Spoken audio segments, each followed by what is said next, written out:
Hi friends, ఈ mothers special love ఈ cinema Telugu dubbing ఈ మధ్య రిలీజ్ అయింది. అమెజాన్ ప్రైమ్లో రిలీజ్ అయిన ఈ సినిమా 2024లో రిలీజ్ అయింది.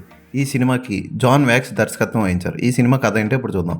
భర్త నుంచి విడిపోయి 6 ఏళ్ల కొడుకుతో 40 ఏళ్ల పాలిన్ కష్టాలు పడుతూ ఉంటుంది. బార్లో పనిచేస్తూ ఉంటుంది, హోటల్లో పనిచేస్తూ ఉంటుంది. తండ్రి సంపాదించి ఇచ్చిన ఇంట్లోనే తమ్ముడితో పాటు కలిసి ఉంటూ ఉంటుంది. అయితే పాలిన్ కొడుకు ఆండ్రియా ఆర్టిస్టిక్ అని తెలుసుకుంటుంది. అంటే మెదడులో సరైన ఎదుగుదల లేక కొంచెం విచిత్రంగా ప్రవర్తిస్తూ ఉంటారు ఆర్టిస్టిక్ పిల్లలు. అటువంటి కొడుకుతో ఎలాగైనా సరే స్కూల్లో అందరి పిల్లలతో సమానంగా స్టేజ్ డ్రామాలో పాల్గొనేలా చేయాలని పాలిన్ తప్పిస్తుంది. దానికోసం ఆమె ఏం చేసింది, చివరికి ఆండ్రియా స్టేజ్ డ్రామాలో పెర్ఫామ్ చేశాడా లేదా అన్నది సినిమా చూసి తెలుసుకోవాలి. ఇది ఒక సింగిల్ మదర్ కథ. భర్త వేరొక అమ్మాయితో హ్యాపీగా గడుపుతూ ఉంటాడు.